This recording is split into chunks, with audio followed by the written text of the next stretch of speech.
E o tema da nossa mensagem: surpreendidos pela alegria.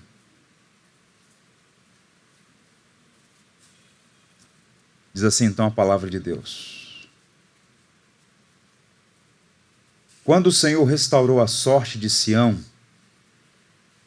ficamos como quem sonha. Então a nossa boca se encheu de riso e a nossa língua de júbilo. Entre as nações se dizia: grandes coisas o Senhor tem feito por eles. Com efeito, grandes coisas fez o Senhor por nós, por isso estamos alegres. Restaura, Senhor, a nossa sorte, como as torrentes do Neguebe. Os que com lágrimas semeiam, com júbilo ceifarão. Quem sai andando e chorando enquanto semeia, voltará com júbilo, trazendo os seus feixes. Que o Senhor nos abençoe. No banco de memórias do povo de Israel, há muitas lembranças amargas e doloridas. Uma delas foi a destruição de Jerusalém, um acontecimento que marcou definitivamente a história do povo hebreu. Nabucodonosor, ele enfrentou e venceu Faraó Neco na famosa Batalha de Carquemes, no ano 605. E a partir dessa vitória, a Babilônia se consolidou como poder hegemônico, o maior império do mundo antigo naqueles dias. E o pequeno reino de Judá, limítrofe entre o Egito e a Babilônia, também sofreu com isso. À época o rei chamava-se Joaquim, e Nabucodonosor fez a primeira incursão, colocou o rei Joaquim como seu vassalo e fez a primeira deportação. Milhares de judeus deixaram a Terra Santa para o exílio na Babilônia. Um segundo desterro aconteceu, e dessa vez o próprio rei Joaquim também foi levado cativo para a Babilônia, mas uma leva de milhares de judeus foram conduzidos para o cativeiro na Babilônia. E Nabucodonosor, que era um grande estrategista, colocou lá um rei fantoche chamado Zedequias. Era fraco, impiedoso, não uma pessoa temente a Deus, e ali ficou por algum tempo, até que se rebelou contra a Babilônia, não ouvindo as diretrizes do profeta Jeremias, muito pelo contrário. Jeremias, desde os dias de Josias, estava chamando a nação ao arrependimento e o povo continuou com o coração endurecido. E o que é que Zedequias faz? Ele acusa o profeta Jeremias de traição e o coloca na prisão. Resultado: Nabucodonosor veio no ano 587 e aconteceu o inimaginável. Jerusalém caiu.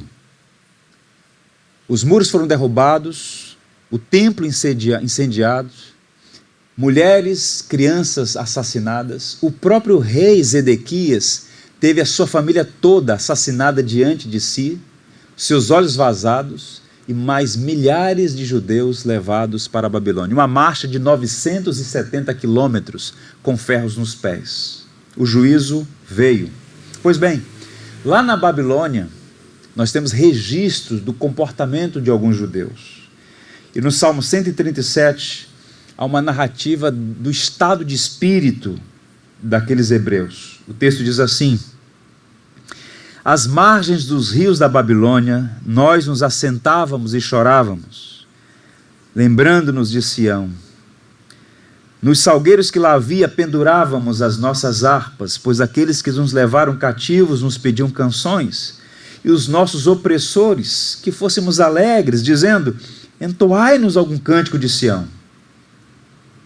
Como, porém, haveríamos de entoar o cântico do Senhor em terra pagã? Aquela geração sofreu as consequências do seu pecado de rebelião contra Deus, estava no cativeiro por conta das próprias escolhas estúpidas que tinham feito, não ouviram os profetas, vários deles foram assassinados. Deus levantou Jeremias, Isaías, tantos outros. E esses homens pregaram juízo, porque o pecado evoca juízo, mas ao mesmo tempo pregaram misericórdia, um Deus que é benevolente, que é gracioso. E o profeta Isaías, muitos anos antes da ascensão da Babilônia, muitos anos antes da ascensão do Império Medo-Persa, fez uma profecia que Deus levantaria um homem chamado Ciro, E Ciro seria o servo do Senhor. Tal como Nabucodonosor foi servo para juízo, Ciro seria um servo para misericórdia. Ungido foi chamado Ciro pelo profeta. E Ciro então, quando invade a Babilônia e agora se torna o poder dominante à época, os judeus informam a Ciro: no nosso livro, na lei do Senhor, está escrito sobre o Senhor. Deus o levantaria para abençoar Israel. E Ciro então se torna favorável aos judeus e emite um decreto no ano 537, permitindo, autorizando que os judeus voltassem para Israel, especialmente para Jerusalém. E esse retorno se dá em 3 momentos. Primeiro, sob a liderança de Zorobabel, no ano 538. Depois com Esdras, o escriba, o homem que é responsável por reformar esse novo momento da história de Israel. E por fim, através de Neemias, que restaura, reconstrói os muros num espaço curto de tempo. Milhares voltaram. E é nesse contexto de regresso, de retorno do exílio, que nós temos essa poesia belíssima, que é o Salmo 126. Quando o Senhor restaurou a nossa sorte, a sorte de Sião, ficamos como quem sonha. Então a nossa boca se encheu de riso e a nossa língua de júbilo. As tristezas e as sombras do exílio foram substituídas por risos e cânticos. E esse salmo, essa poesia, ela contém uma mensagem importante para você, para mim, para nós todos. E é impressionante como a palavra de Deus é atual, ela é viva. De fato, ela vem ao encontro das nossas necessidades reais. Qual é a mensagem central do Salmo 126? A graça de Deus é maior que a nossa iniquidade. A sua fidelidade é mais forte que a nossa rebelião. O choro, de fato, pode durar uma noite, mas a alegria vem pela manhã, porque as misericórdias do Senhor são a causa de não sermos consumidos. Aquela nação rebelde, refratária, impiedosa, perversa, que mataram os profetas enviados por Deus, continuaram sendo alvo de um amor inexplicável, obstinado, do amor que ama apesar de não ser amado, que mantém a sua palavra, o juramento, o pacto, a aliança que Deus fez com Abraão, de fazer de Israel um luzeiro para o mundo, da semente de Abraão, bênção para todas as famílias da terra. E o Senhor, de fato, deu sequência ao seu projeto redentivo, que não era apenas para Israel, mas para você, para todos nós, para as nações da terra. E o Salmo 126, inserido no contexto literário muito interessante, porque é uma coletânea de 15 salmos, chamado de salmos de romagem, de ascensão, salmos de degraus, que os judeus, à época já espalhados em várias partes do mundo, ao irem à cidade de Jerusalém, ao fazerem essa peregrinação espiritual a Sião, iam cantando nas caravanas. Alegrei-me quando me disseram, vamos à casa do Senhor. Porque havia esse entendimento de que em Sião, Deus se manifestava de uma maneira especial. É um símbolo para Israel, a presença de Deus na cidade de Deus, Jerusalém. Pois bem, cântico de degraus, alguns aludem o fato de que havia 15 degraus de ascensão ao templo. Enquanto cantavam, enquanto subiam a Sião, louvavam a Deus. E muitos estudiosos, gente capaz, atribui a Esdras, o escriba, a formatação dessa coletânea. Nós temos o Saltério, 150 salmos, e várias coletâneas dentro deste livro preciosíssimo. Uma delas, o Cântico dos Degraus. E Esdras teria então editado e também redigido o Salmo 126. E esse salmo ele tem um movimento duplo. Eu queria sua atenção para entender isso. Primeiro, o salmista, ele celebra o que Deus fez, os verbos estão no passado, há uma alegria pelo que Deus realizou, e ao mesmo tempo o salmo contém uma petição, que o mesmo Deus que operou no passado, opere no presente e garanta-lhes o futuro, alegria. Observe que há 2 expressões, 2 palavras-chave que estruturam o salmo, o verbo restaurar e o substantivo júbilo. Os versos 1 e 2 fala de restauração. Sião experimentou a restauração, a alegria de ter sido alvo dessa graça que os permitiu voltar a Sião. O verso 3 é uma espécie de interlúdio, onde eles manifestam testemunho público. Grandes coisas fez o Senhor por nós e por isso estamos alegres. As nações, os povos vizinhos testemunharam o mover de Deus em favor de Israel. E nos versos 4 em diante, o verbo restaurar agora é colocado numa perspectiva. O mesmo salmista que diz, o Senhor restaurou a nossa sorte, estamos alegres. Agora ele faz uma oração, restaura a nossa sorte. O que o Senhor fez no passado, precisamos que o Senhor faça de novo. Restaura a nossa sorte. Trata-se, portanto, de uma oração para que Deus opere no presente, tal como fez no passado. E por 2 vezes a expressão alegria ou júbilo, que é uma alegria superlativa, é uma alegria que se transborda. Portanto, é um salmo riquíssimo. Aquelas pessoas foram surpreendidas pela alegria e queriam ser surpreendidas novamente. Pastor, qual é a relação desse salmo comigo? Hoje, aqui e agora. Meus irmãos, o Salmo 126 fala sobre Israel. É um salmo que contém história, teologia. Mas esse salmo fala sobre você também. O Deus da aliança se manifestou com poder no êxodo egípcio. Se manifestou com poder na libertação do cativeiro na Babilônia. Sim. Mas ambos os eventos são ilustrações da maior e mais gloriosa intervenção redentora da história. E diante dos nossos olhos está uma mesa, simples, mas poderosa na sua mensagem.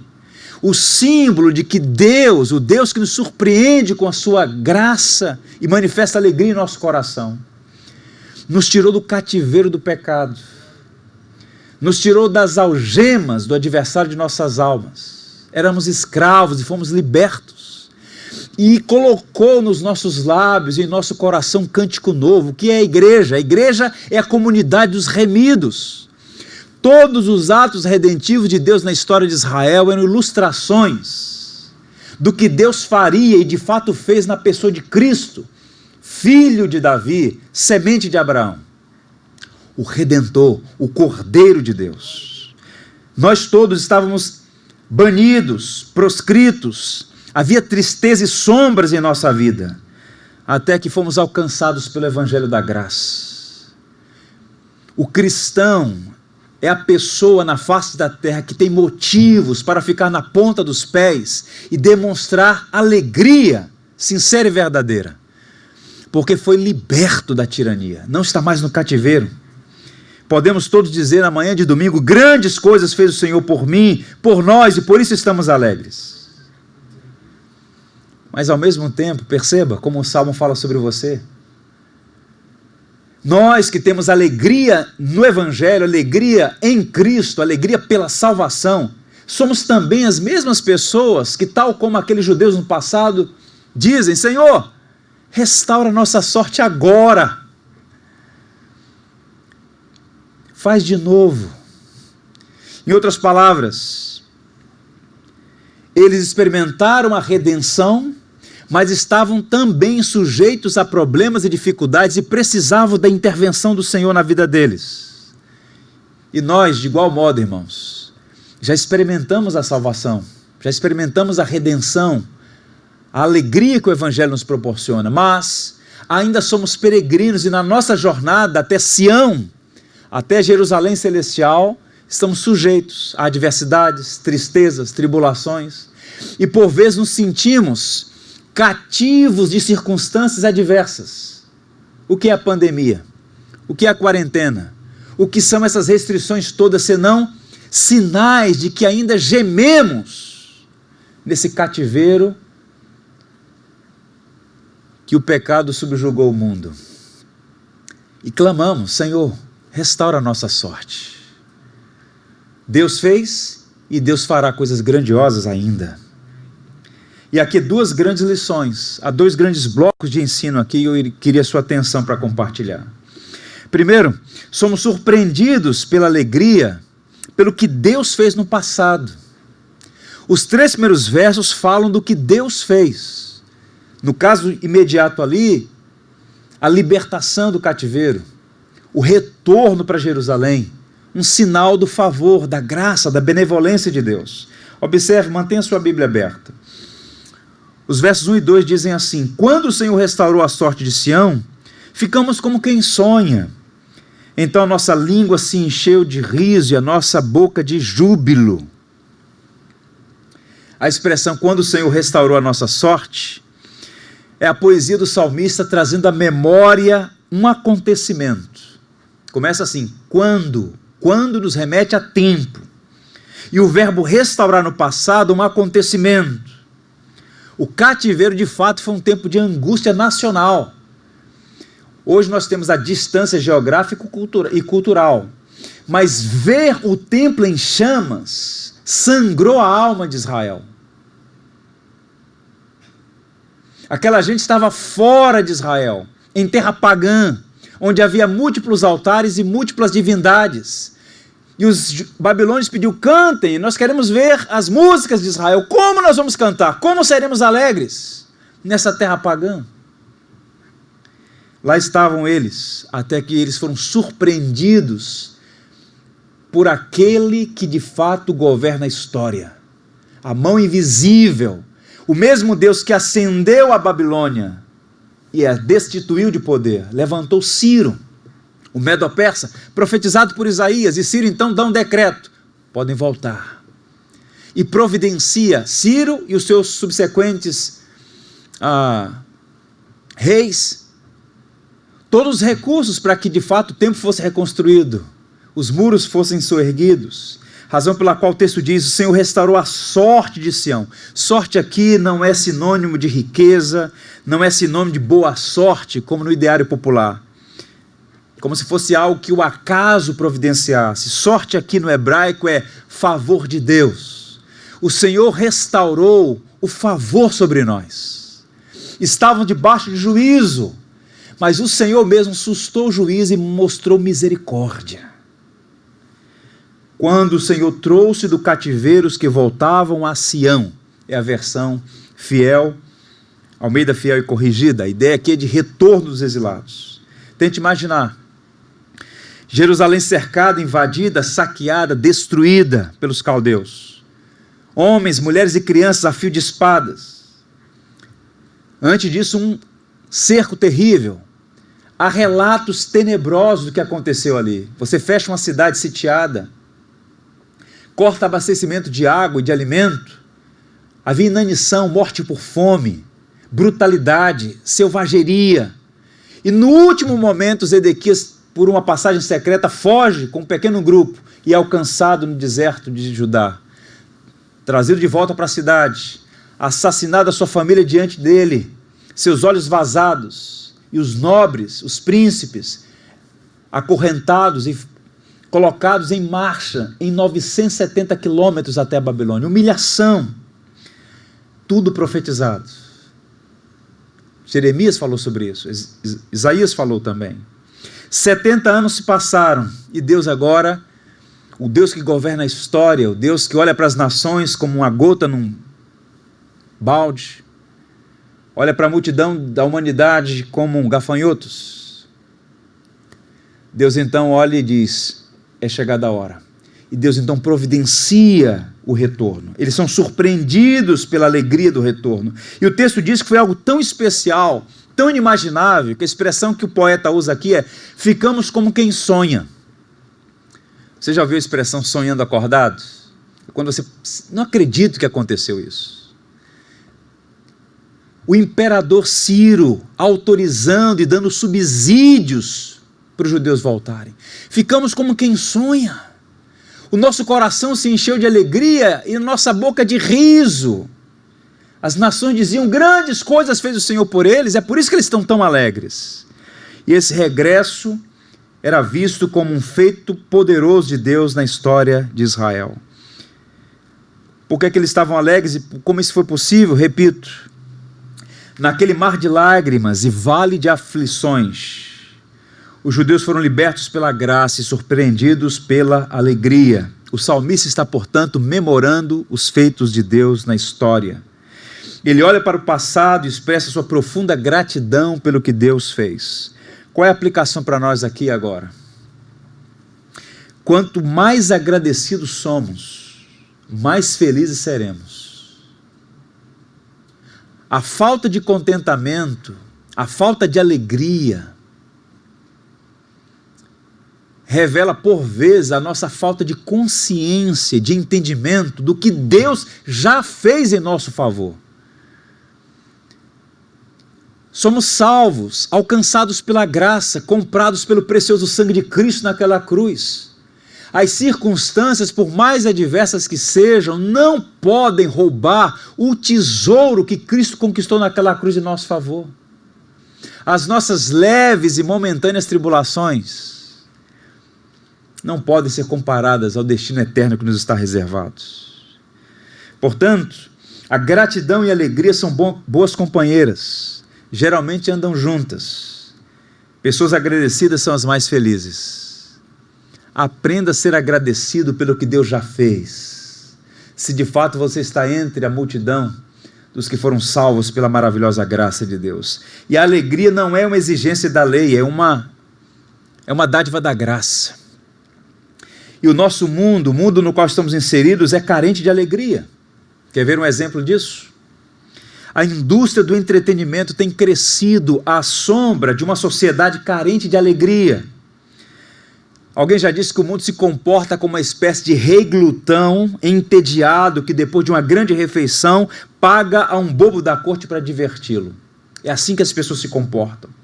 E o entretenimento é um sinal do esvaziamento da verdadeira alegria e um sinal do tédio sombrio que as pessoas vivem. Razão pela qual boa parte dos comediantes são pessoas infelizes, pagas para entreter gente infeliz. Risos vazios, movidos por piadas sem graça e vazia, porque o mundo é carente de alegria, não há alegria. Entenda uma coisa: ir ao cinema, apreciar boa música, ouvir um concerto, assistir uma peça de teatro, ou até mesmo ouvir um comediante fazendo uma boa piada, não são atividades essencialmente ou necessariamente ruins, mas podem esconder uma mentira sutil, a falsa ideia de que você pode adquirir alegria como se fosse um produto. Quando isso acontece, os efeitos são temporários. A alegria não é um produto, não pode ser encomendada, não pode ser comprada, não pode ser ajustada aos nossos gostos. A alegria que os hebreus experimentaram é tão intensa que parecia um sonho, porque era de outra natureza. Era uma intervenção de Deus na história, era Deus sorrindo para eles, era Deus sendo benevolente para com eles. Portanto, a verdadeira alegria é um dom de Deus, uma dádiva aos abençoados. A salvação em Cristo, portanto, está inspirando aqui admiração, provocando alegria, nos levando a glorificar a Deus. Isso está presente em toda a Bíblia. Salmo 16: Tu me farás ver os caminhos da vida, na tua presença, Senhor, há plenitude de alegria e a tua destra delícias perpetuamente. Não é uma coisa vazia, falseada, temporária, efêmera, não. É algo que marca profundamente a vida do indivíduo. E mesmo quando as circunstâncias conspiram contra, você pode experimentar paz no vale, um gozo na alma. Minha paz vos dou, não vos la dou como o mundo a dá, disse Jesus. Podemos viver o paradoxo que Paulo disse aos Coríntios: entristecidos, mas sempre alegres. É isso que eles experimentaram, e é isso que a igreja cristã precisa experimentar para dar testemunho a um mundo carente de alegria, sendo cada vez mais seduzido por falsas alegrias, doses cada vez mais fortes que não produzem alegria perene. O apóstolo Paulo encerra sua magna carta aos Romanos, lá no finalzinho já, fazendo uma oração em favor dos romanos: que o Deus da esperança os encha de alegria e paz por sua confiança nele, para que vocês transbordem de esperança pelo poder do Espírito Santo. Alegria e esperança. Nós somos o povo da alegria e da esperança. E esse salmo, que tem essas duas estruturas, apontam para isso: a alegria E a partir do verso 4 ele vai falar da esperança. Observe, somos surpreendidos pela alegria e seremos mais uma vez surpreendidos pela alegria à medida que colocamos em Deus a nossa esperança. Observe o verso 4. Restaura, Senhor, a nossa sorte, como as torrentes do Negueb.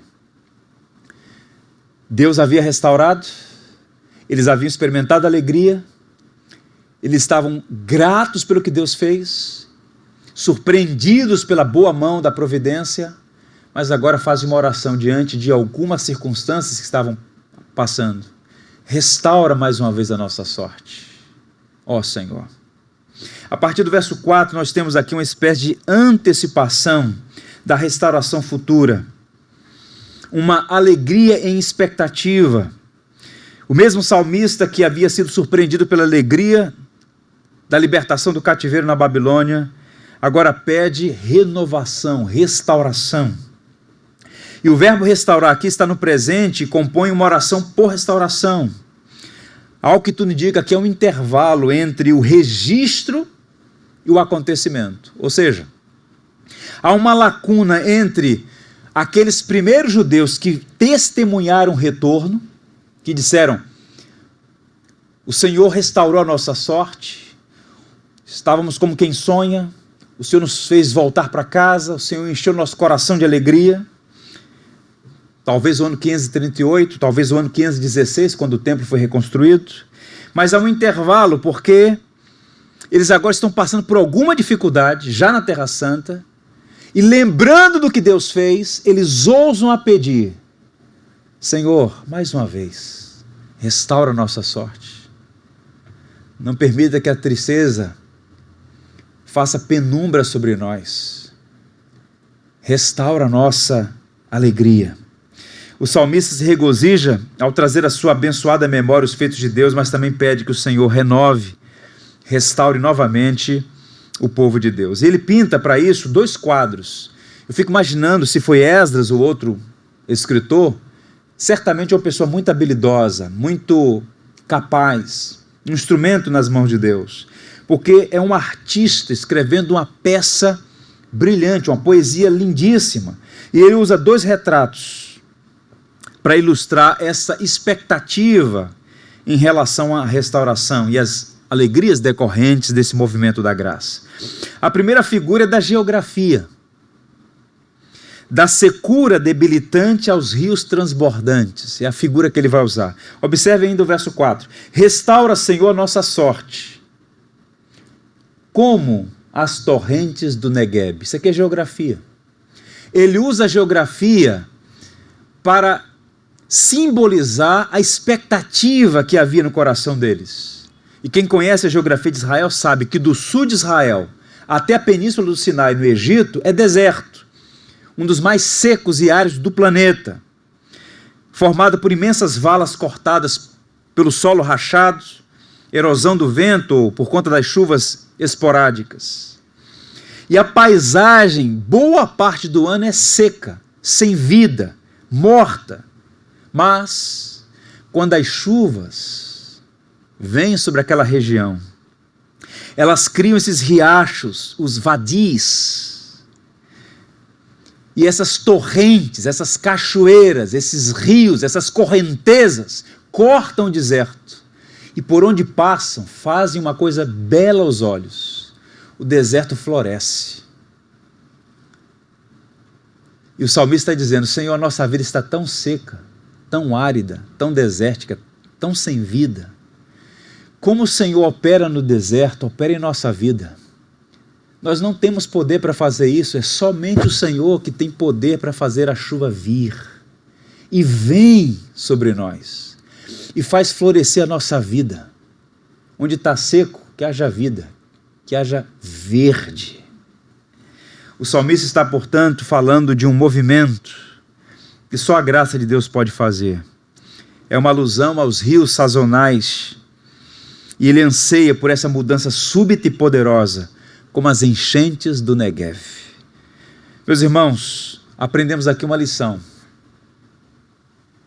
Deus pode regar o nosso coração árido com os rios da graça. E em nossa jornada, a alegria pode ser tanto uma realidade quanto uma expectativa. Todo cristão, genuinamente salvo pelo Evangelho de Jesus Cristo, é alguém que experimenta alegria. Alegria é uma marca distintiva do Espírito Santo em nossa vida. Mas o paradoxo e o mistério é que mesmo experimentando essa graça, podemos, porque humanos nós somos, experimentar tristezas, tempos de aridez, de sequidão, de lutas. E é nesse momento que a gente deve orar ao Senhor como salmista: restaura a nossa sorte, como as torrentes do Negueb.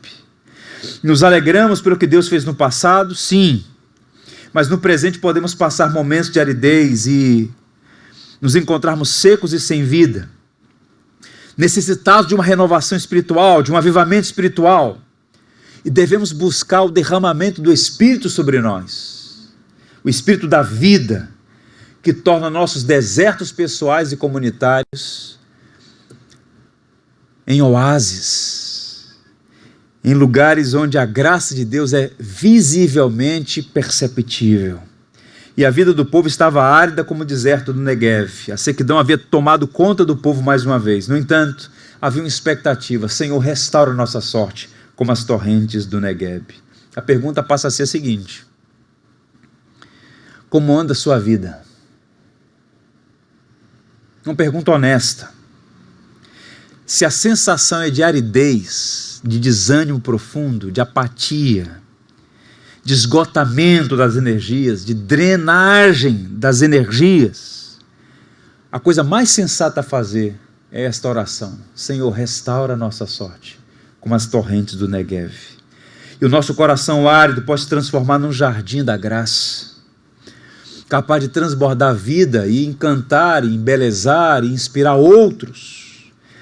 Como diz o Salmo em várias partes, ainda há pouco lemos o Salmo 84, Deus é aquele que converte o deserto em lençóis de água e a terra seca em mananciais. Deus pode fazer o deserto florescer na sua vida. Onde há um deserto, um jardim. Essa sequidão espiritual pode acabar. Rios de água viva podem fluir no seu interior. Essa é a primeira linguagem que ele usa, a primeira figura. Geografia de Israel como um símbolo do que Deus faz e pode fazer em nossa vida. A segunda imagem é a figura da agricultura, da semeadura com lágrimas até a colheita com alegria. Observem os versos 5 e 6. Os que com lágrimas semeiam, com júbilo ceifarão. Quem sai andando e chorando enquanto semeia, voltará com júbilo, trazendo os seus feixes. Quando um agricultor semeia um clima tão inóspito como o deserto, ele o faz sem muita esperança. O clima seco, temperatura quente, são desanimadores. Pegue, por exemplo, o Nordeste do Brasil, que tem muitas similaridades com o deserto de Israel, em alguma medida. O sertão da Bahia, por exemplo, onde há uma vegetação típica chamada caatinga, acontece um fenômeno muito parecido. Sol intenso o ano inteiro, terreno fica seco, árido, desanimador para quem passa. Paisagem é desértica. A vegetação fica sem vida, até os animais se ressentem da sequidão. Alguns poucos animais sobrevivem, algumas poucas árvores resistem, típicas daquela região. Mas de repente, a chuva cai, a semente germina e há uma grande colheita. O verde da esperança se apresenta com exuberância e até os pássaros cantam no sertão. O verde volta. As colinas são agora pastos verdejantes. Que coisa linda. É assim que acontece. A colheita da alegria é a recompensa da semeadura com lágrimas. É por isso que ele está usando a figura do agricultor. E na verdade, sem querer forçar aqui o texto, ele está fazendo um movimento que a teologia chama de soberania de Deus e responsabilidade humana. Você não pode produzir chuva. É Deus que envia chuvas e produz uma enchente no Negueb. Agora, usando a linguagem do agricultor, nós temos que semear e aguardar com esperança Deus enviar a chuva para que o agricultor possa colher com alegria. Portanto, a colheita virá e seu choro se transformará em gritos de alegria para aqueles que são surpreendidos pela alegria e esperam novamente a provisão divina. As duas figuras aqui são complementares. A renovação da nossa vida é tanto como as correntes do Negueb, que é uma dádiva de Deus, dos céus, monergística, mas a renovação da nossa vida também é uma semeadura com lágrimas, é um processo lento, envolve a nossa responsabilidade. Esperamos as chuvas da graça, enquanto semeamos com expectativa a alegria da colheita. E aqui algumas aplicações, lerei para vocês, para nossa edificação. A aridez não vai durar para sempre. Desde o primeiro momento, nesse isolamento, eu tenho dito aos irmãos, não buscando aqui sugestionar ou sugerir uma palavra de autoajuda, não, essas tolices não. Mas eu estou convencido e tenho uma profunda convicção de que esse tempo de dificuldade tem dia e hora para acabar. A aridez não vai durar para sempre. E os que semeiam com lágrimas não fazem para sempre assim. No devido tempo, a colheita será uma fonte de grande alegria.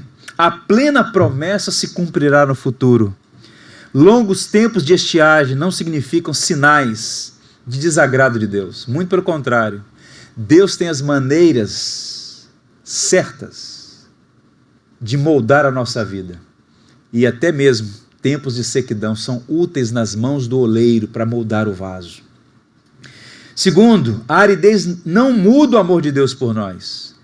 Tempos de sequidão não significa que Deus não nos ama. A disciplina de Deus é prova do seu amor. Quando Nabucodonosor invadiu Jerusalém, aquilo não era sinal apenas da ira divina.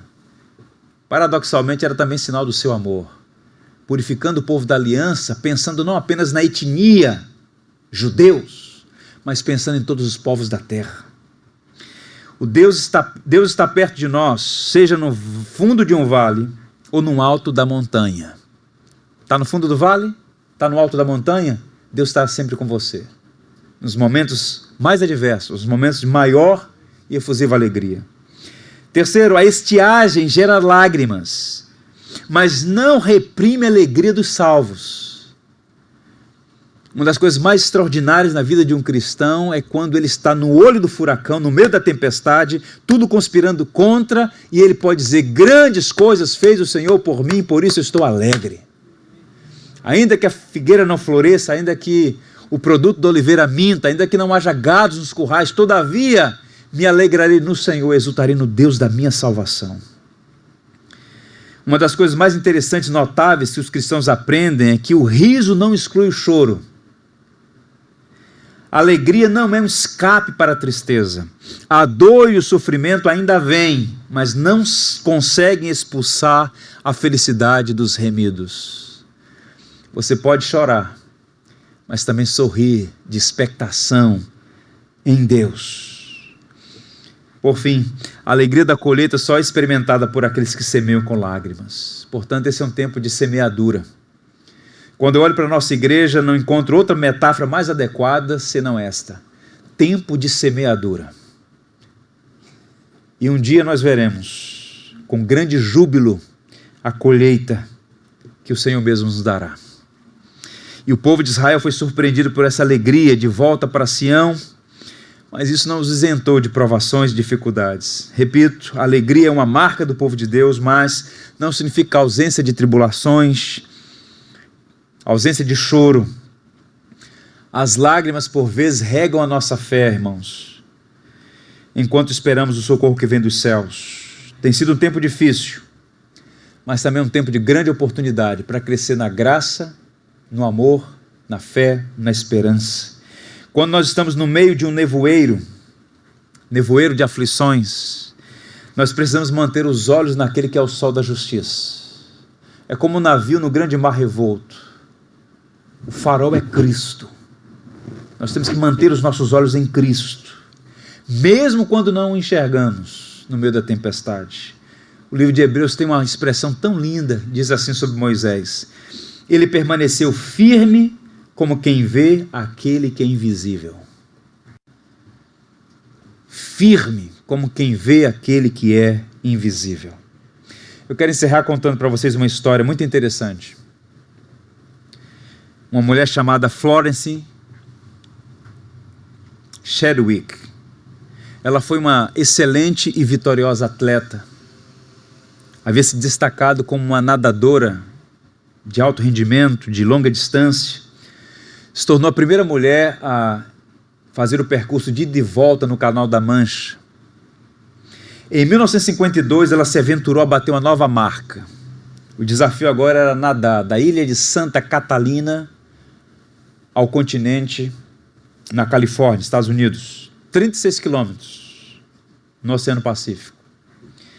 Quando ela começou a nadar, o tempo estava nebuloso, frio, mal podia enxergar os botes que a acompanhavam naquela jornada. E ela nadou por 15 horas consecutivas. E então ela pediu que a tirassem do barco, ela não conseguia mais. E o treinador estava incentivando, falta pouco, mais um pouco.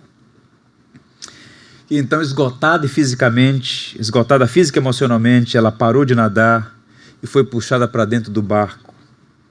E por causa do nevoeiro, ela não conseguia enxergar, mas faltava apenas 800 metros para a praia, depois de ter nadado 15 horas. No dia seguinte, ela deu entrevista para os jornalistas e disse o seguinte: não quero me justificar. Fui eu que pedi que me tirassem da água. Mas eu acho que se tivesse conseguido ver a praia, teria ido até o fim. Tanto é que 2 meses depois, ela comprovou isso. Num dia claro, luminoso, Florence mergulhou no mar e completou a prova, e se tornou a primeira mulher a fazer aquele percurso, de Santa Catalina à costa da Califórnia. Em outras palavras, com esgotamentos, com cansaços, mas mirando na praia, olhando para o alvo, ela conseguiu ser surpreendida pela alegria da vitória e foi celebrada como a primeira mulher a fazer aquilo. Qual é a aplicação para nós? Nós somos peregrinos, estamos numa longa viagem. Esse caminho não é fácil e por vezes nós pensamos em desistir. Há perigos, lutas que muitas vezes drenam as nossas energias. Há refrigérios, há incentivos no caminho. Mas na maioria das vezes esse tempo é marcado por um terreno desértico e desanimador. Qual é o nosso desafio? É perseverar, é manter os olhos em Cristo. Enquanto lutamos, devemos olhar a praia por trás do nevoeiro, olhar o nosso lar por trás da colina, sonhar com a coroa da vitória, mantendo os nossos olhos no Salvador, até que sejamos mais uma vez surpreendidos pela alegria. Firmes como Moisés, olhando como quem vê o invisível. O Deus que já nos surpreendeu com a alegria da salvação irá completar a boa obra em nossa vida. E a mesa do Senhor, símbolo da sua morte e ressurreição, é o fundamento da nossa esperança. Louvado seja o nome do Senhor. Que você possa permanecer com os olhos nele. Que tenha alegria no tempo e na eternidade. Amém? Vamos orar nos preparando para celebrar a ceia com profunda alegria pelo que Cristo fez e por aquilo que Ele há de fazer. Senhor, nós te louvamos e te damos graças porque o Senhor nos surpreendeu com uma grande alegria. Estávamos no cativeiro da culpa e da condenação, debaixo da tirania do pecado e do adversário de nossas almas. Mas o Senhor nos redimiu e colocou nos nossos lábios e em nosso coração um novo cântico, um hino de louvor ao nosso Deus. Obrigado por tudo que o Senhor fez em nossa vida.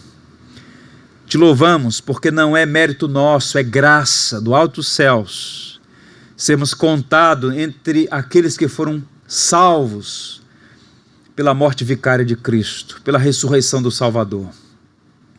Mas o Senhor também sabe que em nossa jornada até Sião, muitas vezes nos encontramos em terrenos desérticos, sem energia, sob intenso calor do sol, esgotados, pensando até mesmo em desistir.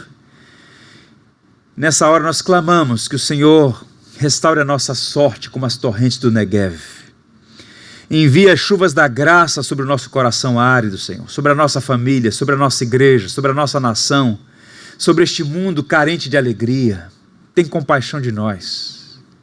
e ajuda-nos a ser perseverantes, como aquele agricultor que semeia chorando e aguarda com expectativas a colheita. Ó Senhor, que nós sejamos sustentados pelo Espírito Santo do Senhor e possamos, como Moisés, permanecer com os nossos olhos como quem vê o invisível, manter os nossos olhos por trás do nevoeiro, por trás da colina, e aguardar com expectativa o dia em que veremos face a face o nosso Redentor.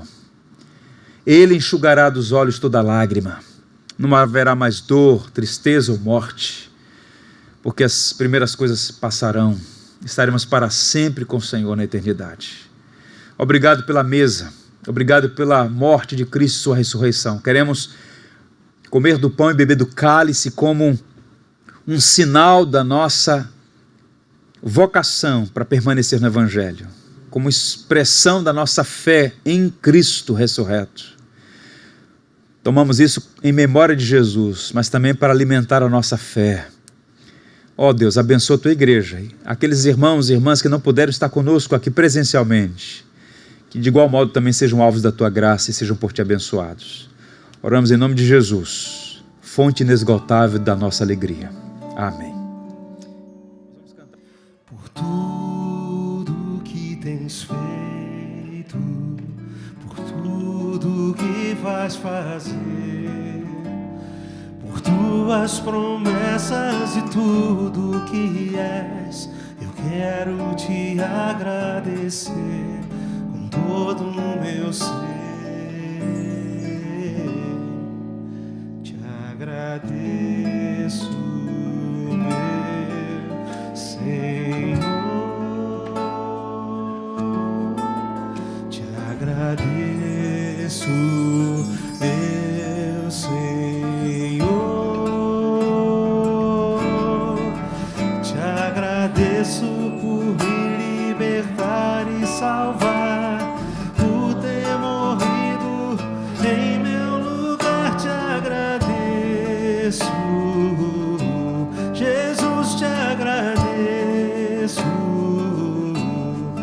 eu te agradeço, te agradeço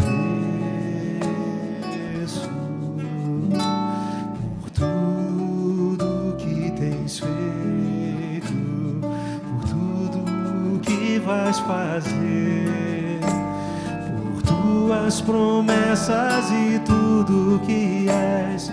Eu quero te agradecer com todo o meu ser.